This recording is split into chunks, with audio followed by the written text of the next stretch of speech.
Hi friends, അസ്സാം വലൈക്കും. അപ്പോൾ ഞാൻ ഇന്ന് വന്നിട്ടുള്ളത് ഒരു വെള്ളപ്പത്തിൻ്റെ റെസിപ്പി ആയിട്ടാണ്. ഈസ്റ്റ് ഒന്നും ചേർക്കാതെ തന്നെ നമുക്ക് നല്ല പെർഫെക്റ്റ് ആയിട്ട് ഉണ്ടാക്കാൻ പറ്റിയിട്ടുള്ള ഒരു വെള്ളപ്പത്തിൻ്റെ റെസിപ്പിയാണ്. അപ്പോൾ എല്ലാവരും ഒന്ന് വീഡിയോ ഫുള്ളായിട്ട് കണ്ടു നോക്കുക. അപ്പോൾ നമുക്ക് വീഡിയോയിലേക്ക്.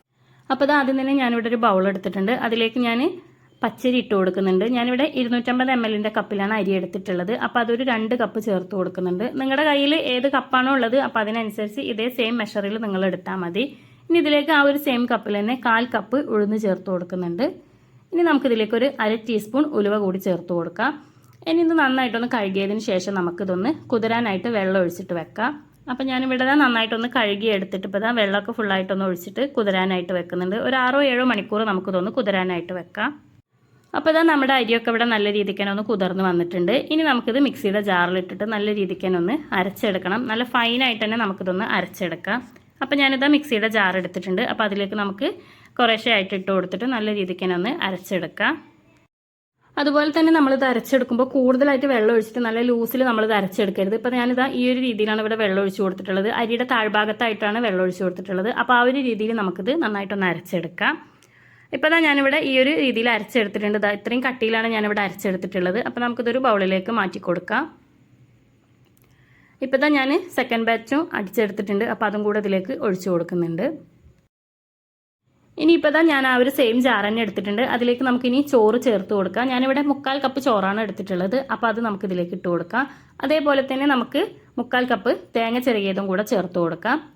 ഇനി നമുക്കിതിലേക്ക് വേണ്ടത് തേങ്ങാവെള്ളമാണ്. അപ്പോൾ അതും കൂടെ നമുക്കിതിലേക്ക് ഒഴിച്ചു കൊടുക്കാം. എൻ്റെ അടുത്ത് അത്യാവശ്യം തേങ്ങാവെള്ളം ഉള്ളതുകൊണ്ട് തന്നെ ആ ഒരു തേങ്ങാവെള്ളം ഞാൻ ഇതിലേക്ക് ഒഴിച്ചു കൊടുക്കുന്നുണ്ട്. നിങ്ങളുടെ അടുത്ത് ഇത്രയും ഇല്ലാന്നുണ്ടെങ്കിൽ നിങ്ങൾ അതിലേക്ക് ബാക്കി വെള്ളം കൂടെ ഒഴിച്ചു കൊടുത്തിട്ട് നല്ല രീതിക്ക് തന്നെ ഒന്ന് അരച്ചെടുക്കുക.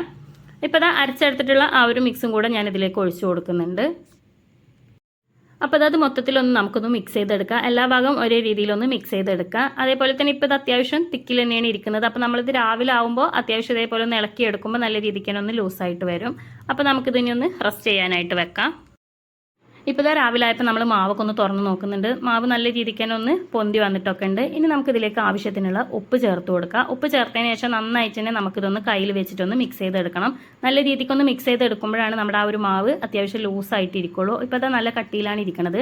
അപ്പോൾ നല്ല രീതിക്ക് തന്നെ നമ്മളിതൊന്ന് മിക്സ് ചെയ്ത് കൊടുക്കുക. അപ്പോൾ അത്യാവശ്യം ലൂസായിട്ട് നമുക്ക് ഈ ഒരു മാവ് കിട്ടും. ഇപ്പോൾ നമ്മൾ ചട്ടിയൊക്കെ ഒന്ന് ചൂടാവാനായിട്ട് വെച്ചിട്ടുണ്ട്. ഇപ്പോൾ ചട്ടി ഒന്ന് ചൂടായി വന്നിട്ടുണ്ട്. അപ്പോൾ ഈ ഒരു സമയത്ത് നമുക്കിതിലേക്ക് ഒരു തവി മാവ് ഒഴിച്ചു കൊടുക്കാം. ഇനിയിപ്പോൾ നമുക്കിതൊന്ന് ചുറ്റിച്ചെടുക്കാം. അതേപോലെ തന്നെ ഈ ഒരു വെള്ളപ്പത്തിൽ നല്ല രീതിയിൽ ഹോൾസ് വരാനായിട്ട് നമ്മൾ ഹൈ ഫ്ലെയിമിൽ വെച്ചിട്ട് വേണം നമ്മളിതിൽ മാവൊന്ന് ഒഴിച്ചു കൊടുക്കാനായിട്ട്. അപ്പോഴാണ് നമുക്ക് നല്ല രീതിയിൽ ഹോൾസ് വരുള്ളൂ. ഇപ്പോൾ കണ്ടില്ലേ, നല്ല രീതിയിൽ തന്നെ ആ ഒരു ഹോൾസൊക്കെ ഒന്ന് വന്ന് തുടങ്ങിയിട്ടുണ്ട്. ഇപ്പോൾ ഈ ഒരു നനവൊക്കെ ഒന്ന് വിട്ട് വരുന്ന സമയത്ത് നമുക്കിതൊന്ന് അടച്ചു വെച്ച് കൊടുക്കാം.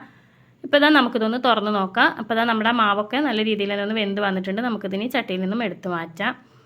അപ്പോൾ കണ്ടാൽ നല്ല രീതിയിൽ തന്നെ ഹോൾസൊക്കെ വന്നിട്ടുള്ള നല്ല അടിപൊളി വെള്ളപ്പം ഇവിടെ റെഡി ആയിട്ടുണ്ട്. അപ്പോൾ ഈ ഒരു രീതിയിൽ ചെയ്ത് നോക്കാത്തവരാണെന്നുണ്ടെങ്കിൽ തീർച്ചയായിട്ടും ഈ ഒരു രീതിയിൽ ചെയ്ത് നോക്കുക. നമ്മുടെ വെള്ളപ്പം അടിപൊളിയായിട്ട് തന്നെ നമുക്കിവിടെ വന്നിട്ടുണ്ട്. അപ്പോൾ നമ്മുടെ കുറുമക്കറീൻ്റെ ഒക്കെ കൂടെ നല്ല ടേസ്റ്റി ആയിട്ടുള്ളൊരു വെള്ളപ്പാണ്. അപ്പോൾ തീർച്ചയായിട്ടും എല്ലാവരും ട്രൈ ചെയ്ത് നോക്കുക. വീഡിയോ ഇഷ്ടപ്പെട്ടാൽ ലൈക്ക് ചെയ്യാനും ഷെയർ ചെയ്യാനും മറക്കരുത്.